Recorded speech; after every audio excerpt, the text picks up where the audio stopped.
この映像はバスの車内で殺人、死体損壊を目撃した男性の証言 VTR である。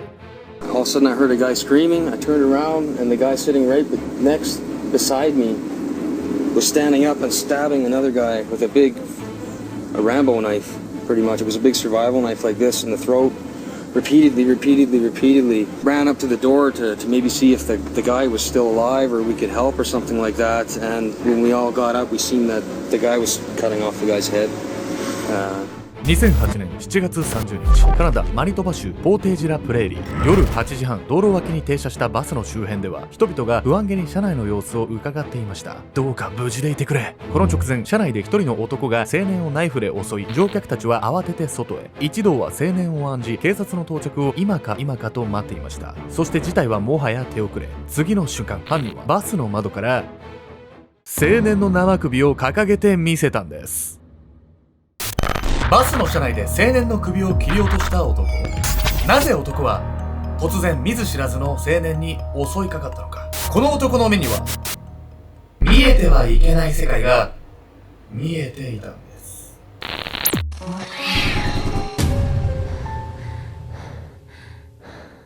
サスケちゃんです。いや、みやみこんです。というわけで、ヤミコさん、ラオスからね、無事に帰国してまいりました。よかった。何、どこもなくなってない？はい、大丈夫？謎の腹痛だけあるんですけど、ラオス料理がいろいろありまして、なんかピーマンにひき肉が詰まってる。ピーマンの肉詰めや日本食やないの。そう、でも何の肉かわかんないんですよ。怖っ、ミミズみたいな。いや、ミミズじゃないけど、俺よりすごいとこ行くのやめて。この後全部ダメじゃん。今回ご紹介するのは、カナダで物議を醸した殺人事件について。この事件は長距離バスの中で青年が首を切り落とされ、人々に大きなトラウマを与えた衝撃的な事件なんです。そんな密集してるとこでさ、首切り落とされるなんて、もう周りの人からしたらトラウマとかそんなレベルじゃ聞かないぐらい衝撃的でしょ。この事件は犯人が犯行時何を考えてたかっていうところが鍵になってるんです。そしてそのことは判決にも大きな影響を与えたんです。この動画をご覧のそこのあなたも、判決自体が妥当だったと言えるのか、様々な要素を考慮してしっかり考えていただきたいです。長距離バスで恋人が待つ故郷へ戻ろうとしていた青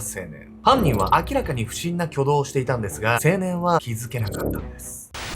戦慄の車内。2008年7月30日、カナダ・マニトバ州エリクソン。何やってんだこんな時間に。深夜3時、食料品店の前を通りかかった男性は、一人の不審な男の存在に気がつきました。ベンチの上で正座し、目を大きく見開いて何もない空間をじっと見つめていた坊主頭の男。男性は不気味に思い、足早に彼の前を通り過ぎました。男は約7年前、中国から移住してきたミンシェン。彼は小さな声でつぶやきます。俺はこの世界を救わなければならない。それから半日が過ぎ、夕方6時を迎えた頃、エリクソンの停留所へやってきたのは1台の長距離バス。窓際の席で音楽を聴きながら目を閉じていたのは、ふるさとのマニトバ州ウィニペグを目指してバスに乗っていた青年ジョン。サーカスの客引きをしていたジョンは遠征が多く、長距離バスをたびたび利用していました。彼は故郷で妊娠中の恋人を待たせており、到着を今かと待ちわびていたんです。そしてこのタイミングでバスに乗ってきたのが、前日からずっと屋外のベンチで過ごしていた不審な男ミンシェン。目を閉じていた青年ジョンは、その男の存在に気がつきもしていませんでした。屋外のベンチで正座でしょ？それでずっと待ってるって、もう明らかに関わっちゃいけない人じゃないのよ。やばいっすよ、ここからミンシェンはゆっくりとジョンのそばに近づいていくんです。青年ジョンが座っていたのはバスの中でも後ろの方の座席。一方でミンシェンは落ち着かない様子で辺りを見回しながら前方の席へ腰を下ろしました。しかしバスが一度休憩のために長く停車した時、ミンシェンはなぜか元いた席からジョンの隣の席へ移動。窓にもたれかかり目を閉じて音楽を聴いていたジョンは、この時もまだミンシェンを一切気にしていませんでした。そしてバスの車内に響き渡った青年の悲痛な叫び声。乗客たちが振り返ると、そこではミンシェンがジョンの首にナイフを突き刺していました。バスの外へ避難してください。異常事態を察した運転手はすぐに道路脇へバスを止め、乗客を外へ誘導。その間ミンシェンは無表情のまま巨大なナイフを何度も青年ジョンの体に突き立てていました。俺は世界を救うんだ。意味がわかんないわ。いきなり人刺してさ、しかも世界を救うだなんて何の話をしてるわけ？傍から見ればとんだ異常行動なんですけど、ミンシェンにとっては意味のある行為だったんです。中国から移住してきた彼はカナダで懸命に仕事に勤しむ日々の中で、ある使命を悟ったんです。神の声。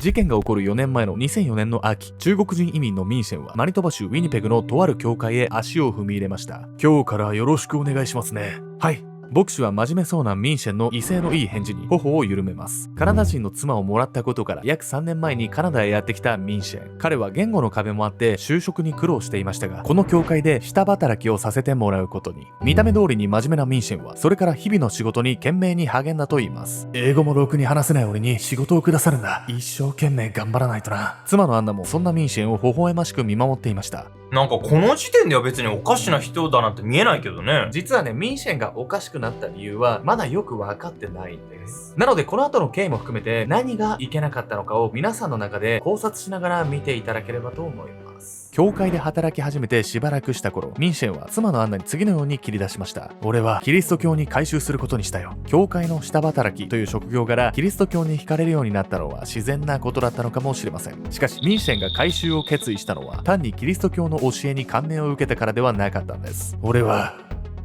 イエスの生まれ変わりなんだ。この頃ミンシェンは他の人には聞こえない神の声が聞こえるようになったといいます。以降ミンシェンはバスや徒歩で国内のあちこちへ出かけるようになり、教会の仕事も休みがちに、何日も家を空けることもあり、妻のアンナも気が気ではありませんでした。ミンシェンが頻繁に外出するようになったのも彼にしか聞こえない神の声の導き。ミンシェンは外出する際に巨大なナイフをバッグに忍ばせていました。そのナイフは彼が悟った宿命を果たすためのもの。この世界には人知れずエイリアンが潜んでいる。奴らの好きにはさせない。俺が世界を救うんだ。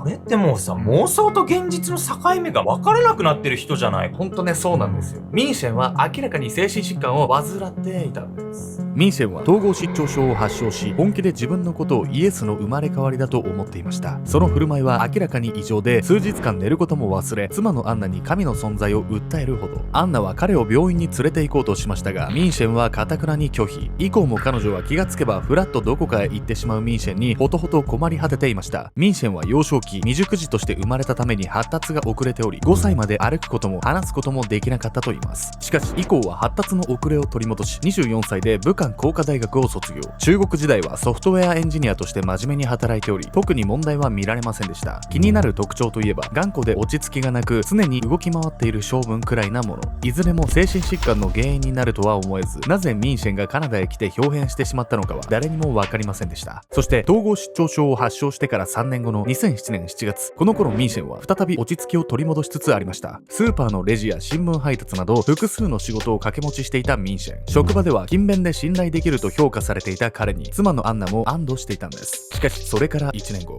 俺を探さないでほしい。これから先も君が幸せであることを願ってるよ。そう言い残したミンシェンはまた妻の元から姿を消してしまうんです。長距離バスの惨劇が起こってしまったのはこの数日後のこと。発達に遅れがあったっていうのは子供の頃だけっていうことだったから、これだと何がさ、本当の原因なのかよくわからないわね。カナダに移住して言語の壁もあったわけじゃないですか。はいはい、そういったところでストレスを感じていたのは確かだと思うんですけど、果たしてそれだけで今回の事態につながるのかっていうのはちょっとわからないです、こうしてバスの中で青年を襲ってしまったミンシェン。彼はもう動かなくなった青年に対して最悪の仕打ちをするんです。血に染まるバス。2008年7月30日午後8時半過ぎ、マニトバ州ポーテージラプレーリーの近くで緊急停止していたバスの元へ警察が駆けつけました。これは一体何があったって言うんだ。バスの入り口付近では運転手とその他2人の男性がバールやハンマーなどの工具を手に取り、車内にいるミンシェンが逃走しないように立ちはだかっていました。そしてバスの周辺には泣きながらうずくまる人や嘔吐する人が多数。彼らはミンシェンによって生涯トラウマとして残る光景を見せつけられていたんです。それは警察が現場へ駆けつける数分前のこと。まだ彼は生きているはずだ。早く助けに行かないと。乗客が全員避難し終わった後、運転手にそう訴えかけたのは偶然バスに乗り合わせていた退役軍人の男性。意を決してうなずいたバスの運転手はその場にいたトラック運転手と元軍人の彼と3人で再び車内へ向かうことに。しかしここから先には行かせない。危ない。一旦退くぞ。バスの入り口でナイフを振り回し、男性3人の侵入を阻止したミンシェン。鋭い眼差しで睨みつける彼に3人は退却するほかなかった。やはり警察が来るまで待つ方が賢明なんでしょうか。そうかもしれない。襲われた彼が無事でいてくれればいいが。3人がそう話をしていたその時だった。まだバスの周辺にいた乗客たちは突然大声で騒ぎ始める。彼らが指さしたその先では窓越しにミンシェンが青年の生首を掲げていた。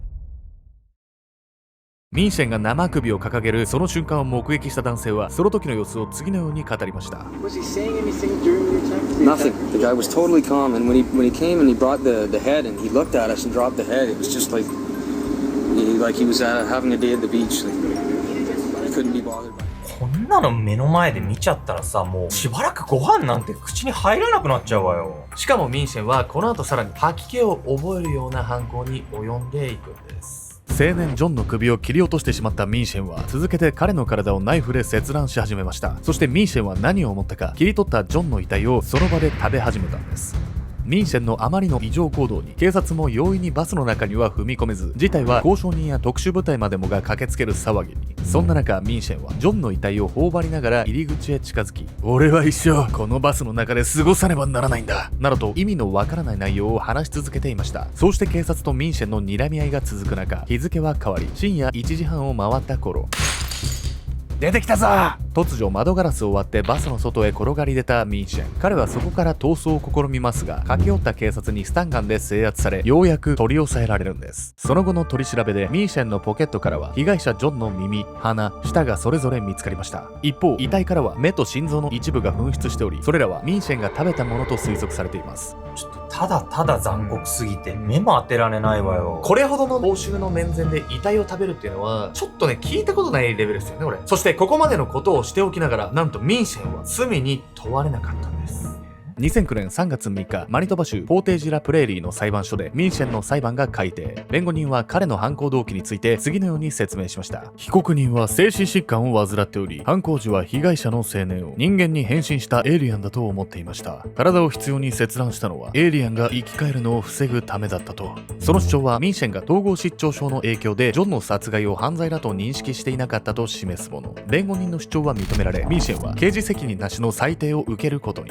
この動画をご覧の皆さんの中には刑事責任なしっていうことに対して憤りもしくは違和感を覚えている人もいるかと思います。なぜミンシェンがそう判断されたのか詳しく見ていきたいと思います。というわけで本日のメトラキーワード、刑事責任能力について。カナダにおいて刑事責任能力については刑法第16条で次のように成文化されています。何人も精神疾患に罹患している間に行われた行為または不作為については刑事責任を負わない。その判断基準は専門家によって精神疾患だと証明されていること、犯行時その行為の性質を理解できていなかった、または法的道徳的に間違っていると分かっていなかったというもの。刑事責任なしの裁定を下された場合、裁判官と精神科医のほか犯罪学や心理学の専門家など少なくとも3名の人員によって45日以内に被告人への審問が行われます。争点となるのは被告人に公共の安全の脅威となる可能性があるか否か。その判断に基づき被告人には条件付きの退院か精神科病棟への勾留の決定が下されるんです。犯行時統合失調症を患っており、被害者ジョンをエイリアンだと認識していたミンシェン。彼はその殺人に対して犯罪だという自覚がありませんでした。そのため刑事責任なしと判断されたミンシェンは精神科病棟へのコーチとなり、以降は年に1回釈放できるか否かを決める審問が行われます。釈放の条件はその時点のミンシェンの精神状態を加味して公共の脅威となり得るか否か。あくまで現状の精神状態のみに焦点が当てられ、彼が犯した殺人は考慮の対象とはなりません。そうした条件もあって犯行から約9年後の2017年2月、ミンシェンは公共の脅威にはなり得ないと判断され釈放されているんです。彼は現在はすっかり落ち着きを取り戻し、自分の行為がどれほど非道なことだったかを理解し、日々後悔しながら過ごしているといいます。一方、遺族はそんなミンシェンの釈放に対し次のように語っているんです。決してあってはならないことです。カナダ史上最も恐ろしい殺人を犯した彼は社会から永遠に消えるべき存在です。事件当時、故郷で妊娠中の恋人を待たせていた被害者ジョン。その後、誕生した息子はジョンの両親が引き取り大切に育てているといいます。この子は息子がくれた贈り物なんです。毎日生きる希望を与えてくれる。本来なら死ぬ運命にはなかった息子の命を奪われ、その分の愛情を彼が残したその子に必死で注ぐ両親。法律上ミンシェンを罪に問えないことは理解できますが、だとすれば遺族はどこに怒りをぶつければいいのでしょうか。あなたは精神疾患を抱える人を罪に問えない現行法に対してどのように考えますか。